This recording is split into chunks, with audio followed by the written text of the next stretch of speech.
Hi welcome back to my channel. ನಾನು ನಿಮ್ಮ ರುಕ್ಕು. ಇವತ್ತಿನ ವಿಡಿಯೋದಲ್ಲಿ ಆಲೂಗೆಡ್ಡೆ ಪಲ್ಯ ರೆಸಿಪಿಯನ್ನು ತೋರಿಸ್ತಾ ಇದ್ದೀನಿ. ಬನ್ನಿ ಹೇಗೆ ಮಾಡೋದು ಅಂತ ನೋಡೋಣ.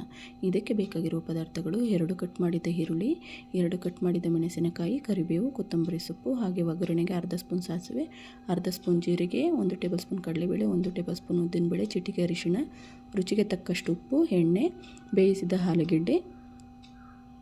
ಬನ್ನಿ ಇದನ್ನು ಹೇಗೆ ಮಾಡೋದು ಅಂತ ನೋಡೋಣ. ನಾನಿಲ್ಲಿ 3 ಆಲೂಗೆಡ್ಡೆಯನ್ನು ತೆಗೆದುಕೊಂಡು ಅದನ್ನು ಈ ರೀತಿಯಾಗಿ ಕಟ್ ಮಾಡಿಕೊಂಡು ಒಂದು ಕುಕ್ಕರ್ಗೆ ಹಾಕ್ತಾಯಿದ್ದೀನಿ. ನಂತರ ಅದಕ್ಕೆ ಬೇಕಾದಷ್ಟು ನೀರನ್ನು ಸೇರಿಸಿ ಕುಕ್ಕರ್ ಲಿಡ್ ಕ್ಲೋಸ್ ಮಾಡಿ.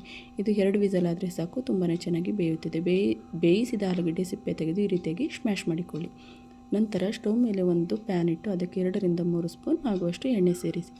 ಎಣ್ಣೆ ಬಿಸಿಯಾದ ಮೇಲೆ ಅರ್ಧ ಸ್ಪೂನ್ ಸಾಸಿವೆ, ಅರ್ಧ ಸ್ಪೂನ್ ಜೀರಿಗೆ ಹಾಕಿ. ನಂತರ 1 ಟೇಬಲ್ ಸ್ಪೂನ್ ಕಡಲೆಬೇಳೆ, 1 ಟೇಬಲ್ ಸ್ಪೂನ್ ಉದ್ದಿನಬೇಳೆಯನ್ನು ಹಾಕಿ. ಕಡಲೆಬೇಳೆ ಕೆಂಪಾದ ಮೇಲೆ ಕಟ್ ಮಾಡಿದಂಥ ಮೆಣಸಿನಕಾಯಿ, ಕರಿಬೇವು, ಕಟ್ ಮಾಡಿದ್ದ ಈರುಳ್ಳಿ ಸೇರಿಸಿ ಚಿಟಿಕೆ ಉಪ್ಪನ್ನು ಹಾಕಿ ಚೆನ್ನಾಗಿ ಫ್ರೈ ಮಾಡಿ. ಈರುಳ್ಳಿ ಕಲರ್ ಚೇಂಜ್ ಆಗೋ ತನಕ ಫ್ರೈ ಮಾಡಿ. ನಂತರ ಅರ್ಧ ಟೇಬಲ್ ಸ್ಪೂನ್ ಆಗುವಷ್ಟು ಅರಿಶಿಣದ ಪುಡಿ, ಸ್ಮ್ಯಾಶ್ ಮಾಡಿ ಇಟ್ಟಂತಹ ಆಲೂಗೆಡ್ಡೆ, ರುಚಿಗೆ ತಕ್ಕಷ್ಟು ಉಪ್ಪನ್ನು ಹಾಕಿ ಚೆನ್ನಾಗಿ ಮಿಕ್ಸ್ ಮಾಡಿಕೊಳ್ಳಿ. ಈ ಆಲೂಗೆಡ್ಡೆ ಪಲ್ಯವನ್ನು ಚಪಾತಿ, ಪೂರಿ ಹಾಗೂ ದೋಸೆಗೆ ಮಾಡಿಕೊಳ್ಳಬಹುದು. ತುಂಬಾ ರುಚಿಕರವಾಗಿರುತ್ತದೆ. ನಂತರ ಚೆನ್ನಾಗಿ ಎಲ್ಲವನ್ನು ಮಿಕ್ಸ್ ಮಾಡಿದ ಮೇಲೆ ಸಣ್ಣಗೆ ಕಟ್ ಮಾಡಿ ಇಟ್ಟಂತಹ ಕೊತ್ತಂಬರಿ ಸೊಪ್ಪು, ಹಾಗೆಯೇ 2 ರಿಂದ 3 ಸ್ಪೂನ್ ಆಗುವಷ್ಟು ತೆಂಗಿನಕಾಯಿ ತುರಿಯನ್ನು ಹಾಕಿ ಎಲ್ಲವನ್ನು ಮಿಕ್ಸ್ ಮಾಡಿ ಇಟ್ಟುಕೊಳ್ಳಿ.